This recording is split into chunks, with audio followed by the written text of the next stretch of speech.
Hey, Wellness fam. This is Dr. Latoya Wells with another episode of Wellness Wednesday with Dr. Latoya Wells, nurse practitioner. I'm so glad that you are here with me for another episode.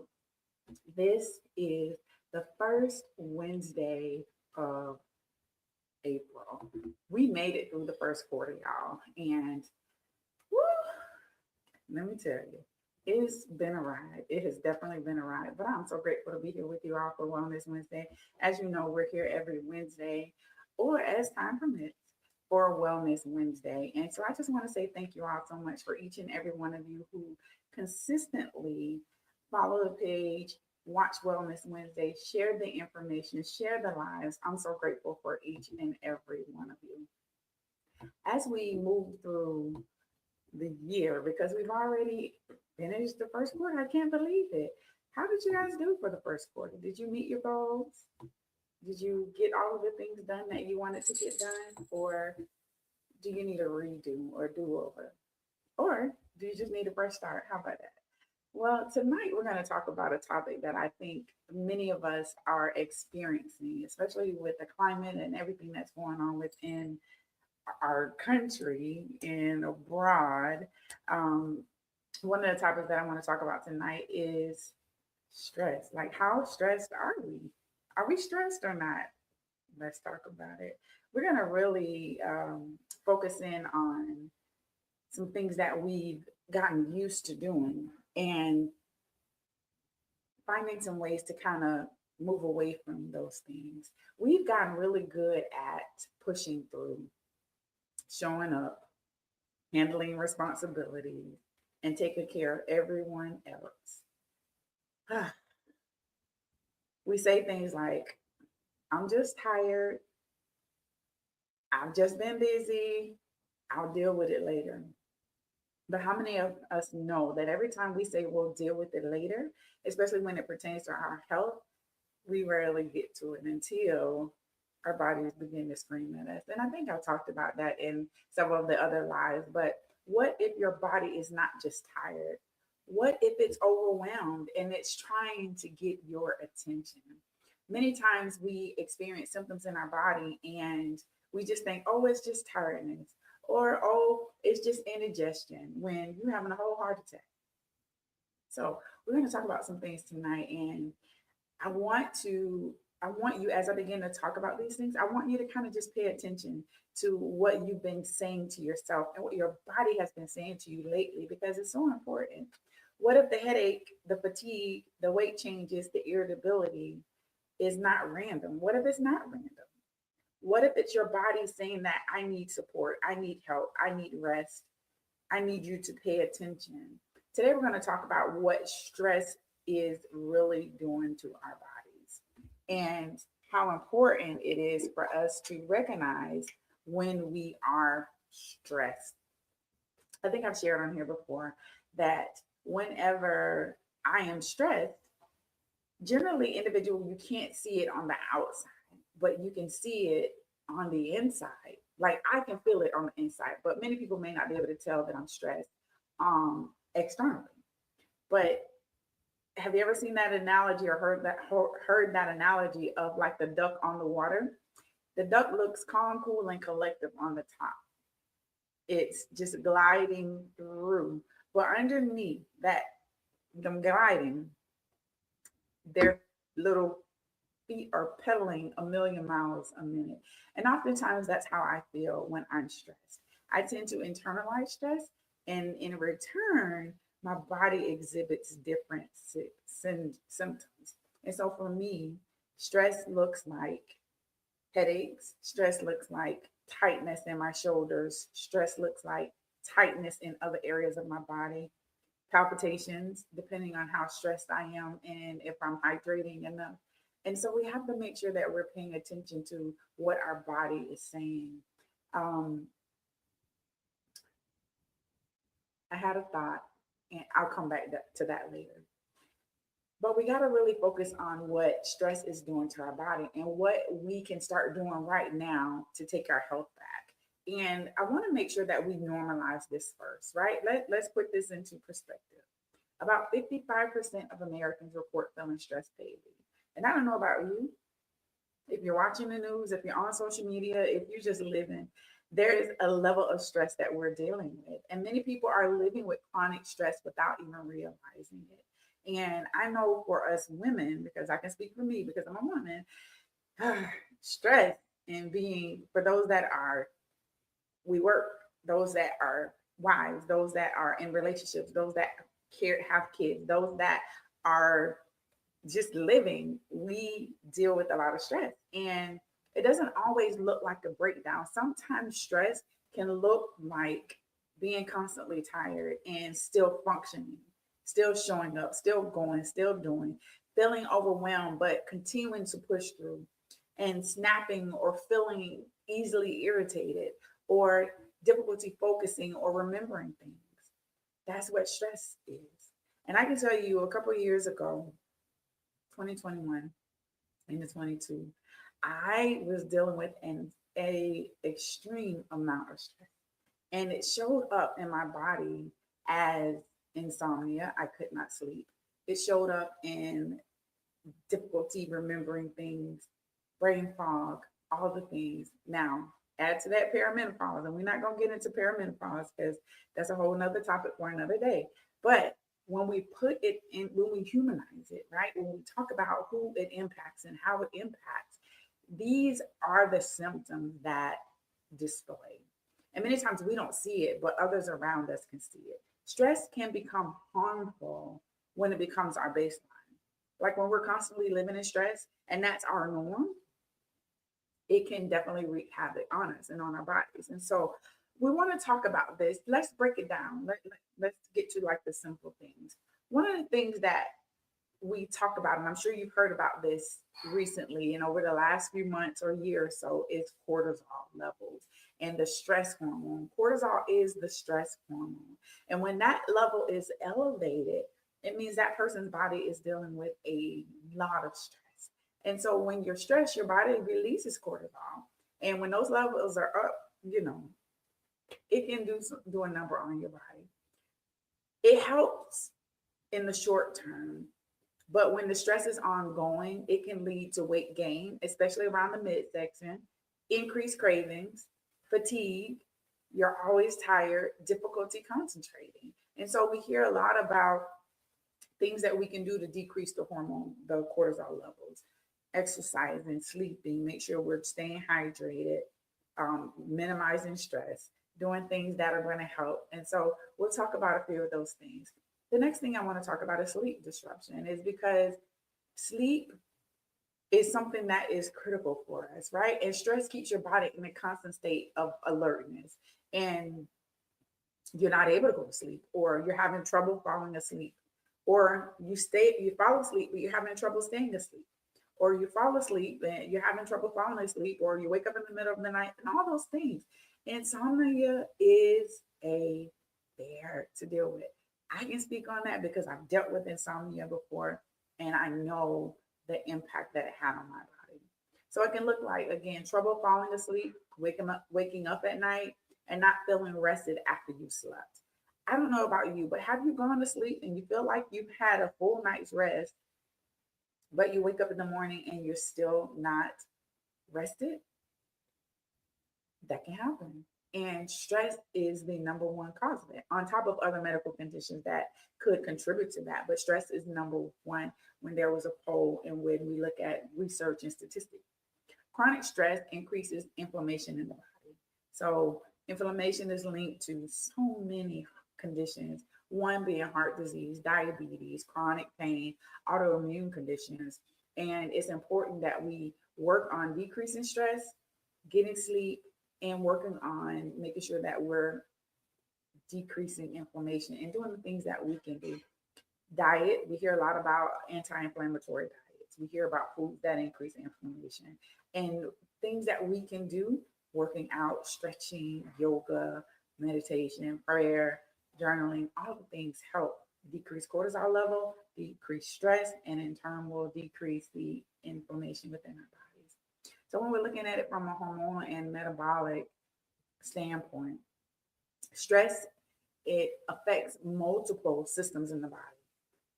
As we talked about, diabetic or diabetes. It can increase your blood sugar levels. And when I've seen patients who are stressed, and sickness can cause stress. And so if a diabetic is, sick or they're in the hospital, their blood glucose levels will go up extremely high. And so want to kind of bring this home for me.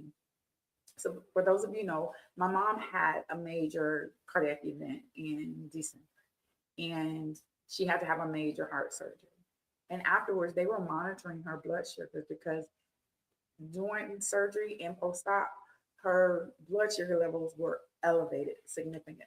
And it was because of stress on her body that she had to go through the stress that the surgery caused and the condition, the heart condition that she dealt with caused on her body.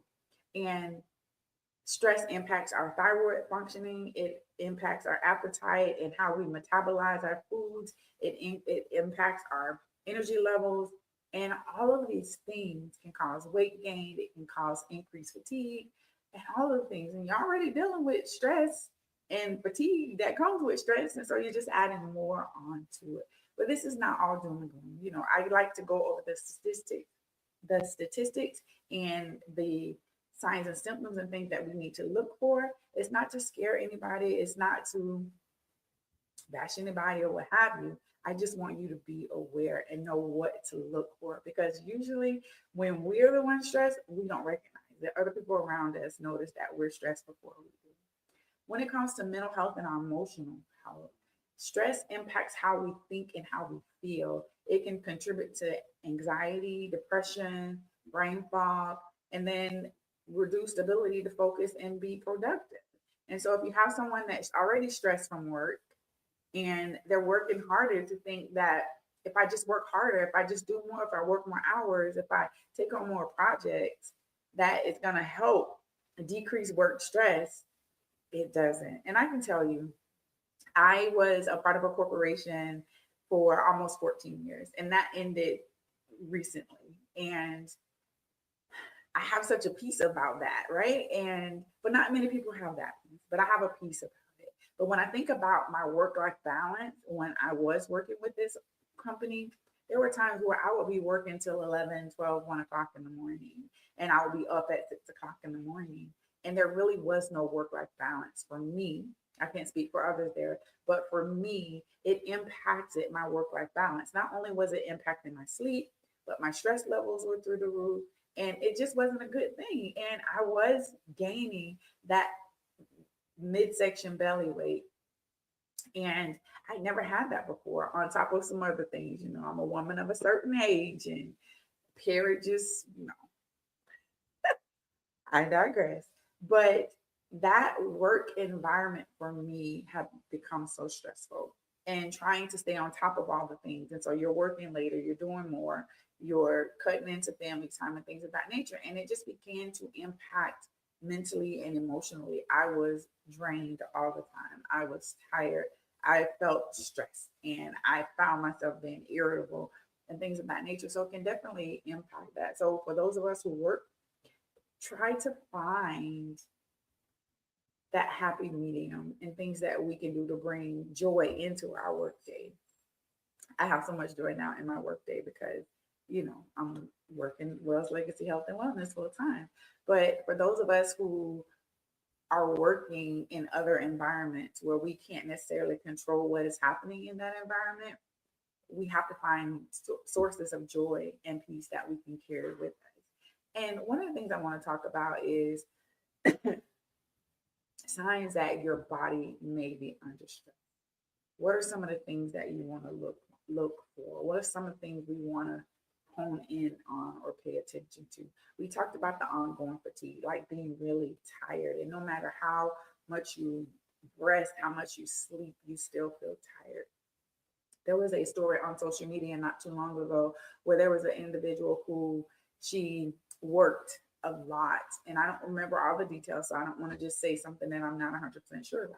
But her last post was, such and such is going to get some rest, or she's going to sleep or something. She laid down and went to sleep, did not wake up. And I think she, if I'm not mistaken, she had a vacation that was planned, and she had planned on taking some days off. She passed away in her sleep, probably from exhaustion, stress, chronic stress. I don't know all the details, but let's not wait until our body is shutting down before we really rest. And I'll say that because it's happened to me.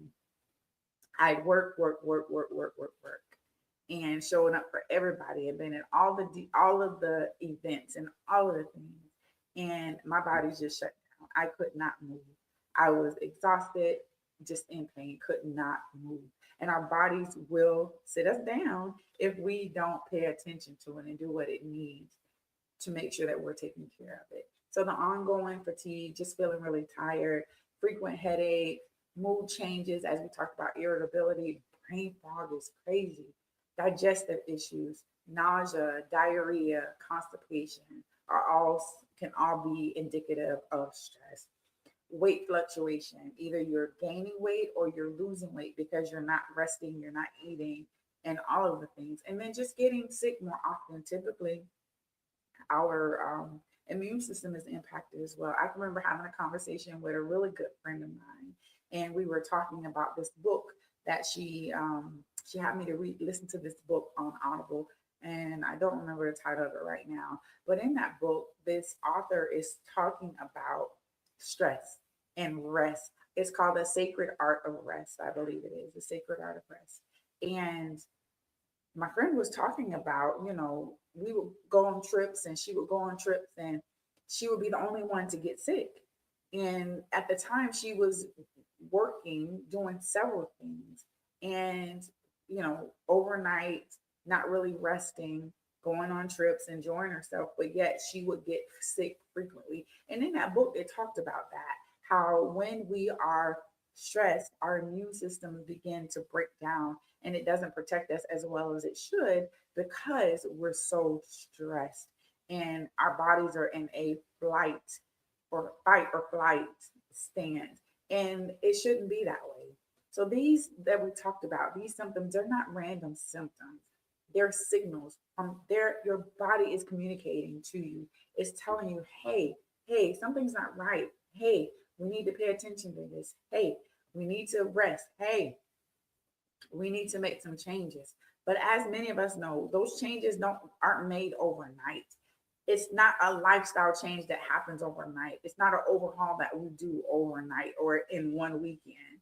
And I can remember reading some statistics about sleep. And when you miss 8 hours of sleep, you essentially got to sleep 16 hours to catch up for that. And so you're in a sleep deficit and you're constantly trying to make up for that deficit and you just never really get there. So, what are some things that we can do to help with stress when our bodies are constantly stressed and when we are going? Start with slow, small, intentional activities or shifts or pivot. And one of the things that I would suggest is 5 minutes a day of deep breathing. Whether you start your day with deep breathing or throughout your day, you set those time points, those alarms, or what have you, to remind you to just breathe deeply. Quiet time, prayer and reflection, and journaling. These things kind of help calm your nervous system.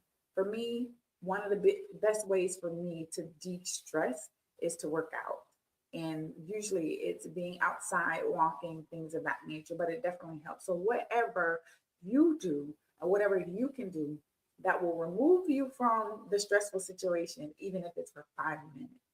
So if you're working, you work an 8 hour day, stepping outside on your breaks or eating your lunch outside or just going outside and getting fresh air or walking, things of that nature that can help you.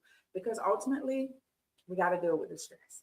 I've seen individuals who are significantly have dealing with a lot of stress, their A1C levels are through the roof.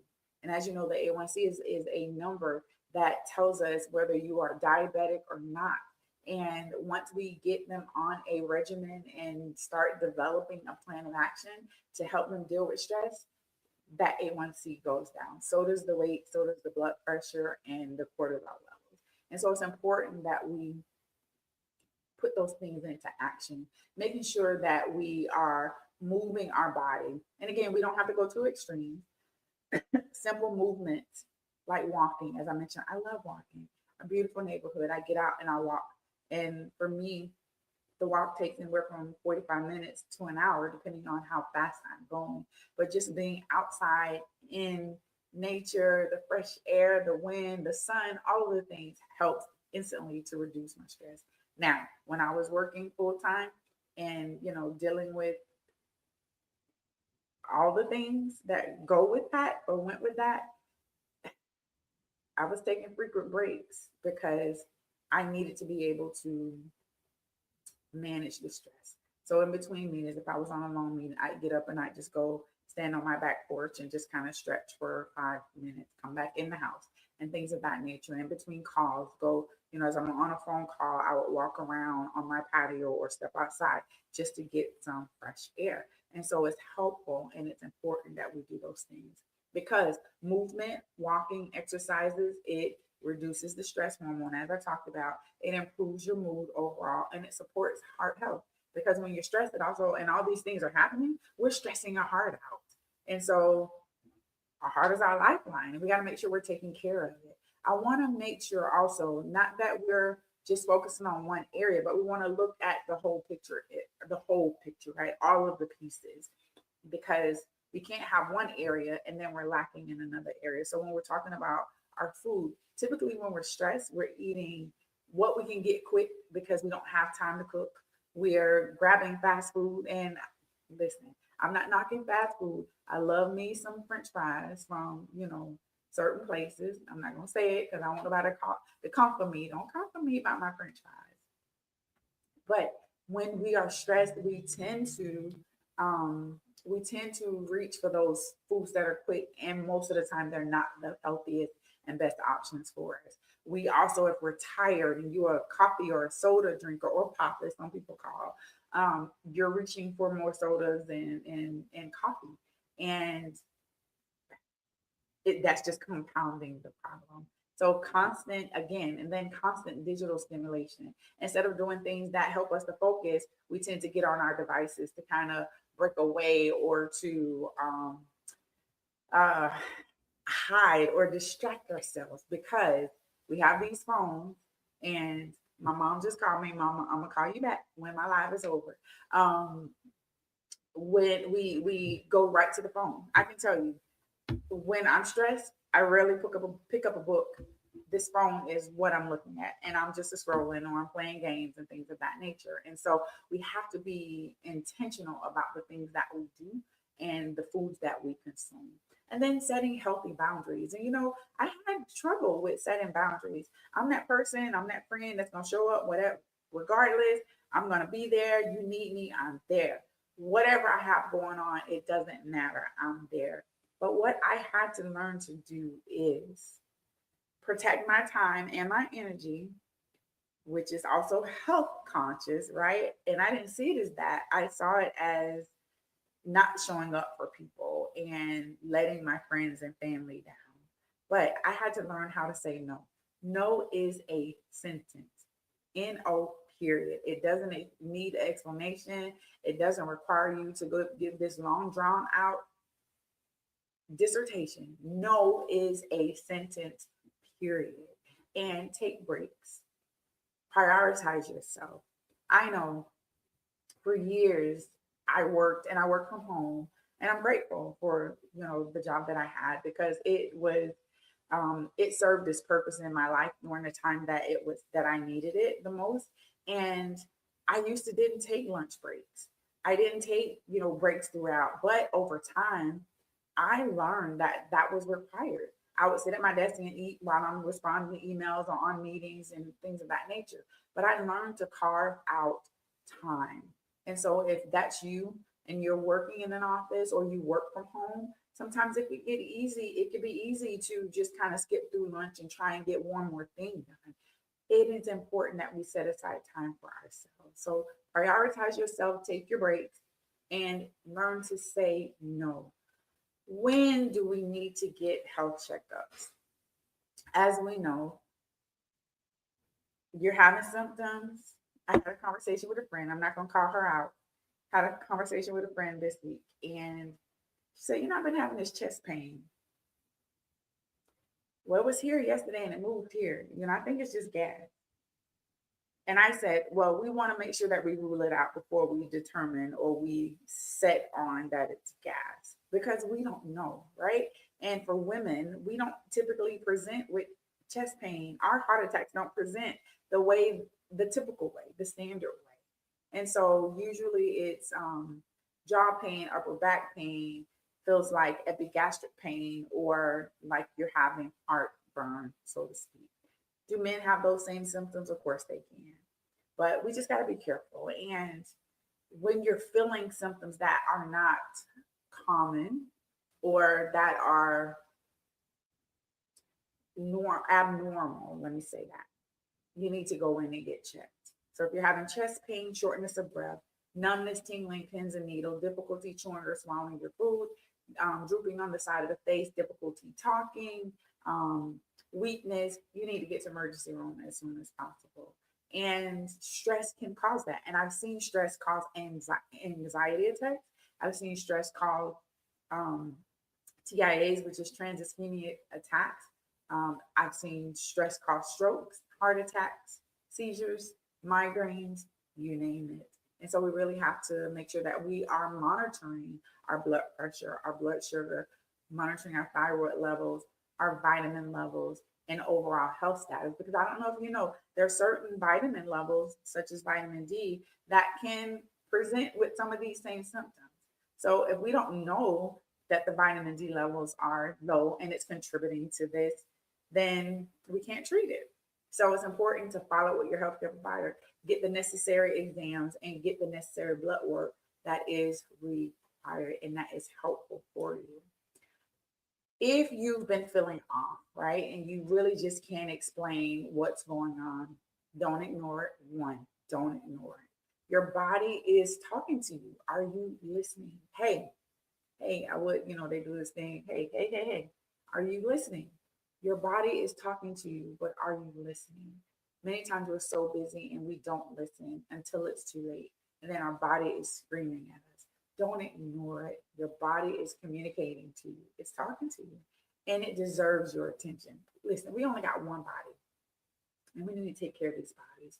These bodies have done so much for us, and gratitude for these bodies is like paramount. We need to make sure that we are grateful that we, are able to get up and move and do all the things because there are some people who can't and they would love to have what we can.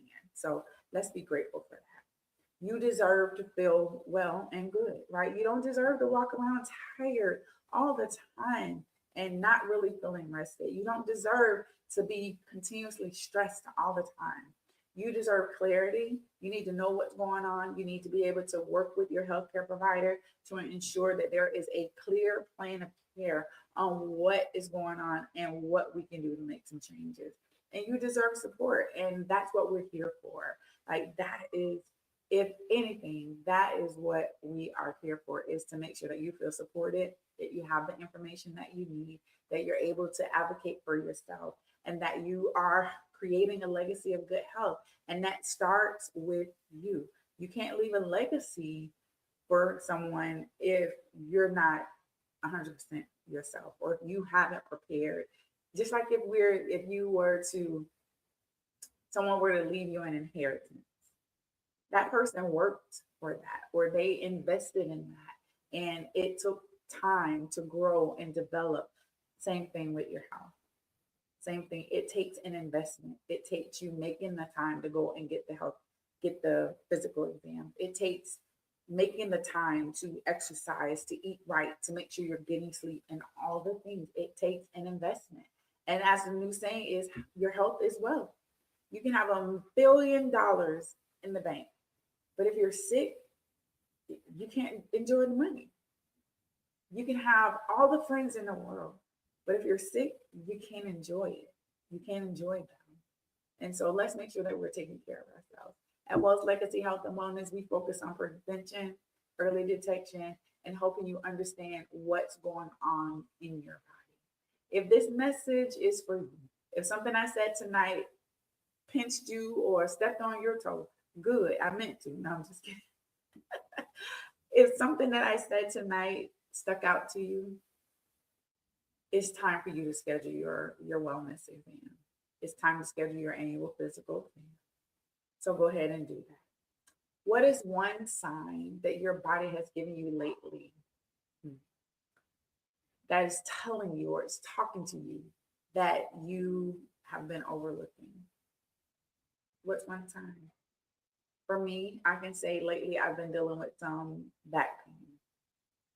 And it started in December during a very high stressful time in my life. And I ignored it. I tried to self treat it and it didn't work, or it was temporary. Let's just say that. I went and had an exam from my provider, and I'm a provider, right? I tried to do all the things I could before I went in, but it required a higher level of attention. And so physical therapy was ordered. And while I kind of kicked against the idea of it, I know it's only going to help me. So I was being hard headed, I can admit. But listen, it's time that we take care of ourselves with everything that's going on in the world, everything that's happening right in our neighborhoods, and everything that's going on around us. Stress is easy. Stress, we can pick up stress easy, right? But it's also just as easy to let it go. So I encourage you tonight to take one thing that I said tonight and make a small change, one pivot, one shift, one movement away from stress and towards a better health and better you. This is Dr. Latoya Wells. It's been amazing being here with you all tonight. I don't know if you guys were able to see the rocket, the Artemis go off, but there were several in the neighborhood that were looking at it. Stay safe, be well. This is Dr. Latoya Wells with Wells Legacy Health and Wellness. And until next time, I'll see you soon. Bye.